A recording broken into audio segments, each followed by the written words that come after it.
जिस लेसन को हम समझने वाले हैं उस लेसन का नाम है the Ghat of the only world. तो इस लेसन में दो ऑथर्स की बात की गई है, ऑथर्स यानी लेखक। एक है अमिताभ घोष जो बॉर्न हुए हैं कोलकाता में, और एक है आगा शाहिद अली जो कि एक कश्मीरी पोएट या कश्मीरी कवि हैं। ये दोनों ही कवि एक समय में दिल्ली यूनिवर्सिटी में एक साथ पढ़ते थे, पर उस वक्त वे एक दूसरे से परिचित नहीं थे। They were not known to each other. उनके ईयर्स कुछ महीने ओवरलैप भी हुए थे, यानी कुछ महीने वैसे थे जब दोनों ही एक साथ दिल्ली यूनिवर्सिटी में पढ़ रहे थे। लेकिन उस वक्त अमिताभ घोष आगा शाहिद अली को नहीं जानते थे, और आगे चलकर उन्होंने आगा शाहिद अली की जो कविताएं हैं उनको पढ़ी, और उनके लिए वो एक बहुत बड़ा अप्रिसिएशन डेवलप किए। उन्हें उनकी कविताएं और लेखनी बहुत अच्छी लगने लगी। अब 1998 और 99 के बीच में आगा शाहिद अली और अमिताभ घोष के बीच में कुछ कॉमन फ्रेंड्स थे। उनके द्वारा इन दोनों का पहली बार फ़ोन पर बातचीत शुरू हुआ। तो इनका टेलीफोनिक कॉन्वर्सेशन जो है यानी फ़ोन पर बातचीत 1998-99 के बीच में चला। वो फ़ोन पर ही बातचीत करते थे और काफ़ी विषयों पे चर्चा करते रहते। लेकिन आगा शाहिद अली का फरवरी 2000 में एक ब्लैकआउट हुआ, यानी उनके आंखों के आगे अंधेरा छा गया। इस दौरान उन्हें पता चला कि उन्हें ब्रेन ट्यूमर है, और वो भी कैंसरस, जिसे कहा जाता है मैलिग्नेंट। तो जब ये बात उन्हें पता चली, आगा शाहिद अली खान ऑलरेडी अमेरिका में रह रहे थे। कश्मीर में उनके पिताजी रह रहे थे, उनकी माँ गुजर चुकी थी, और वो समय समय पर कश्मीर जाते थे। लेकिन वो रह रहे थे अमेरिका में, और किस शहर में? मैनहट्टन शहर में।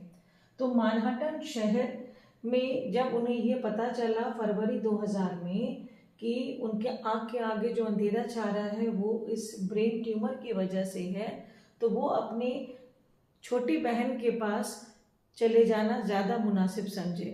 तो उनकी जो छोटी बहन थी समीता, उनकी सबसे छोटी बहन समीता, वो उसी देश में मैनहट्टन से कुछ दूर ब्रुकलिन में रहती थी। तो वो अपनी बहन समीता के घर के नज़दीक ब्रुकलिन में आके रहने लगे, यानी आगा शाहिद अली आके वहाँ पे रहने लगे। अब ब्रुकलिन में ही आकर बसे थे अमिताभ घोष।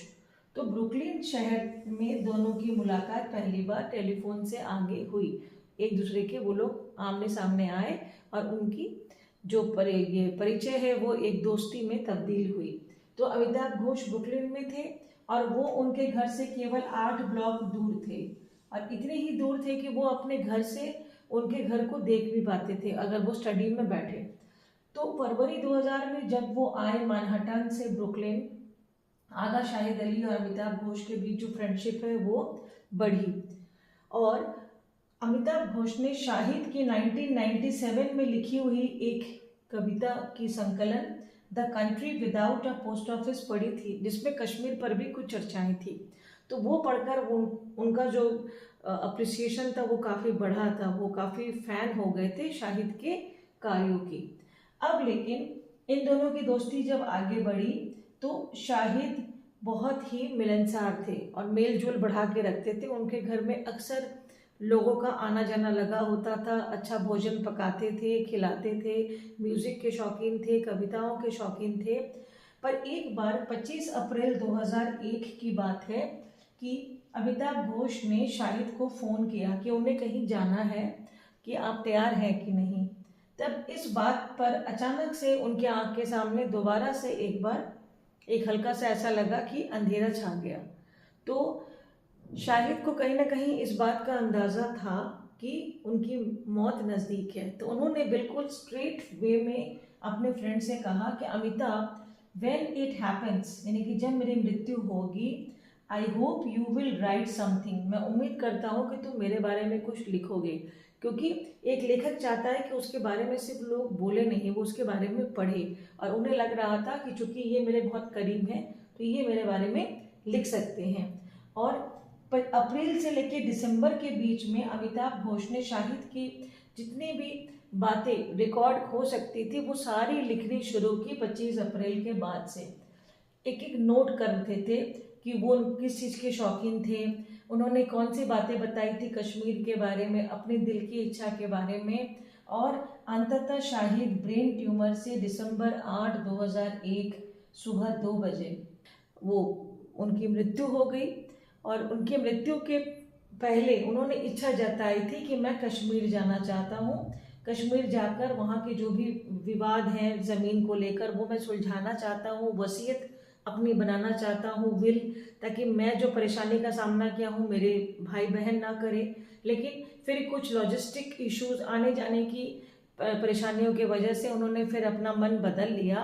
और उनकी मृत्यु जब हुई तो एमिली डिकिंसन जो एक बहुत पॉपुलर पोएट है, उनके ही कब्र के बहुत नज़दीक उनको नॉर्थ एम्पटन में दफनाया गया। He was buried at Northampton. तो इस पूरी स्टोरी में अमिताभ घोष ने उनके और आगा शाहिद अली खान के बीच की बातचीत के बारे में बताया है, उनके शौक कैसे मिलते थे, चाहे किशोर कुमार के गाने हो या फिर बेगम अख्तर के म्यूज़िक के कैसे शौकीन थे, कौन से भोजन वो बनाते थे, कश्मीरी भोजन जैसे रोगन जोश हो।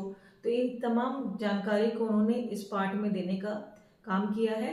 और इस पार्ट का नाम अगर आप देखें the Ghat of the only world, तो अपनी एक कविता में आगा शाहिद अली ने मेंशन किया था कि मैं एक सपना देखता हूँ कि मैं बिल्कुल अपने अर्थ के घाट पर, घाट किसे कहते हैं, नदी का किनारा, तो मैं धरती के किनारे ऐसे खड़ा हूँ मानो मैं घाट के किनारे खड़ा हूँ। यानी कि वो अपने अंतिम समय को मानो पूर्व में ही अनुमान में वो देख सकते थे और वहाँ से मुझे धरती किस तरह दिख रही थी।